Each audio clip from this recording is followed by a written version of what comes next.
నమస్కారం. శుభమస్తు కార్యక్రమానికి స్వాగతం. మీరు ఫోన్ చేసి రిజిస్టర్ చేసుకోవాల్సిన IVRS నంబర్స్ 5051010631255563. మీరు రిజిస్టర్ చేసుకునే విధానం మీ పేరు, పుట్టిన తేదీ, పుట్టిన సమయం, పుట్టిన స్థలం, అలాగే మీ సమస్య. బర్త్ డీటెయిల్స్ లేని వారు ప్రశ్న జాతకం ద్వారా మీ సమస్యకి పరిష్కారం తెలుసుకోవచ్చు. జ్యోతిష్యంలో డాక్టరేట్ పొందిన తొలి తెలుగు మహిళ డాక్టర్ సంధ్యాలక్ష్మి గారు మీ సమస్యలకి పరిహారాలు తెలియజేస్తారు. నమస్కారం అమ్మా. నమస్కారం ప్రేక్షకులకి నమస్కారం. ఈ రోజు మన శుభమస్తు కార్యక్రమంలో వ్యాపారస్తులు అలాగే విద్యార్థులు ఎలాంటి జాగ్రత్తలు తీసుకోవాలో తెలుసుకోబోతున్నాం.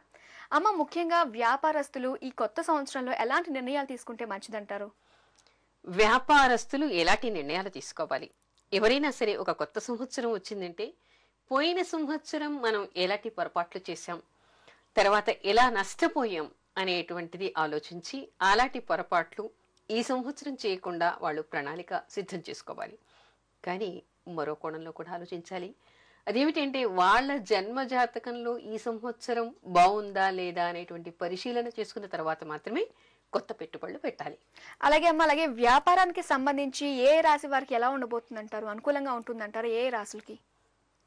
ఇక్కడ కూడా మనం రెండు రకాలుగా చెప్పుకోవాలమ్మా. మామూలుగా అయితే మనం గోచార రీత్యా చూసుకుంటే ఇక్కడ మేషరాశి వాళ్ళు, కర్కాటక రాశి వాళ్ళు, కన్య, తుల, వృశ్చికం, మకర రాశుల వాళ్ళు కొంత జాగ్రత్త పడాలి.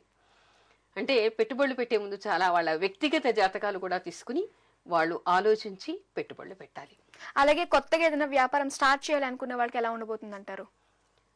కొత్తగా వ్యాపారం ప్రారంభించాలి అంటే ఒక విషయం ఆలోచించాలి. అసలు నిజానికి వాళ్ళ వ్యక్తిగతమైనటువంటి జాతకంలో వ్యాపారానికి సంబంధించినటువంటి గ్రహస్థితి బాగుందా లేదా అనేటువంటిది మొట్టమొదటిగా ఆలోచించాలి. ఒకవేళ బాగుంటే వాళ్ళు ఏ వ్యాపారం చేస్తే బాగుంటుంది అనేటువంటి విషయాన్ని కూడా ఆలోచించాలి.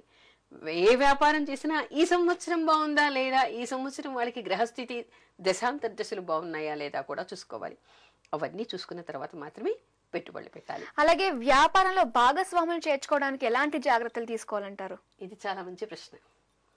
చాలా మంది ఏం చేస్తుంటారంటే ప్రాణ స్నేహితులు అని కలిసి వ్యాపారం చేస్తూ ఉంటారు, లేదా బంధువులతో కలిసి వ్యాపారం చేస్తూ ఉంటారు. కొంతమంది డబ్బు ఉంది కదా వాళ్ళతో కలిసి వ్యాపారం చేస్తే మంచిది అని కొంతమంది చేస్తూ ఉంటారు.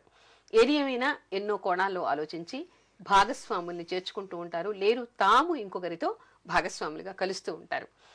అయితే జాతకంలో మనం వివాహానికి ఎలా పొంతనలు చూస్తామో ఇక్కడ ఏమిటంటే భాగస్వామ్యం అంటే జీవిత భాగస్వామి కావచ్చు, స్నేహితులు కావచ్చు, వ్యాపారంలో భాగస్వాములు కావచ్చు, వీళ్ళందరినీ కూడా మనం జాతక రీత్యా సప్తమ స్థానం నుంచి పరిశీలిస్తాం. అయితే ఆ సప్తమ స్థానాన్ని పెళ్లికి ఒక రకంగా మనం చూడాలి, వ్యాపారానికి మరో రకంగా పొంతనలు చూడాలి. ఏ ఇద్దరైనా కలిసి వ్యాపారం చెయ్యాలి అని అనుకున్నప్పుడు వాళ్ళిద్దరికీ సఖ్యత కుదురుతుందా కుదరదా జాతక రీత్యా పరిశీలించాలి. సఖ్యత ఒకవేళ కుదురుతుంది అని అనుకున్నా వాళ్ళిద్దరూ చేసేటువంటి వ్యాపారంలో గ్రహస్థితి ఆ ఇద్దరికి అనుకూలంగా, ఆ వ్యాపారానికి అనుకూలంగా ఉందా లేదా కూడా చూడాలి.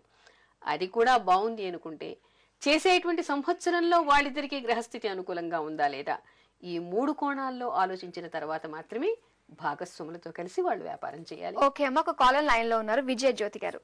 హలో. Hello madam. నమస్కారం అండి.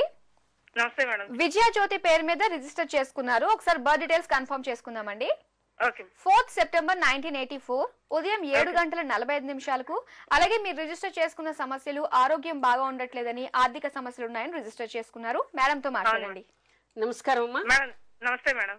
చెప్పండి, ఏమిటి మీ సమస్య? మేడం అంటే ఏ వ్యాపారం చేసినా నిలవట్లేదు మేడం. అదిను ఆరోగ్యపరంగా కూడా తేడా ఉంది. ఎప్పటి నుంచి మీకు బాగాలేదు? ఒక 1 year నుంచి మేడం కొద్దిగా ఇబ్బందులుగా ఉంది. అంటే జాబ్స్ ఏమైనా ట్రై చేసినా గానీ వస్తున్నాయి, కానీ వెంటనే రీచ్ కాలేకపోతున్నాను, సక్సెస్ అవ్వలేకపోతున్నాను. ఒకటేమ్మా, మీకు ద్వాదశ స్థానంలో ఉన్నటువంటి రవి మహర్దశ నడుస్తోంది. మీ లగ్నాధిపతి కూడా ద్వాదశ స్థానంలో ఉన్నాడు. అందుకని చెప్పేసి ఏమిటంటే మీకు ఖర్చులు ఎక్కువ, ఆదాయం కంటే ఖర్చులు ఎక్కువ ఉన్నాయి, మనస్తాపం ఎక్కువ ఉంది, సరిగ్గా నిద్ర పట్టదు, ఇలాంటి చికాకులతో మీరు బాధపడుతూ ఉన్నారు. అయితే ఈ స్థితి మీకు 2012 December 26 వరకు ఉంటుందమ్మా. ఆ తర్వాత చంద్ర మహర్దశ ప్రారంభం కాబోతోంది. చంద్ర మహర్దశ మీకు చాలా బాగుంది. మీకు లాభాధిపతి ఈ చతుర్థ కేంద్రంలో గురువుతో కలిసి ఉన్నాడు, గజకేసరి యుగం ఉంది, చాలా అద్భుతంగా ఉంటుంది రాబోయే దశ మీకు.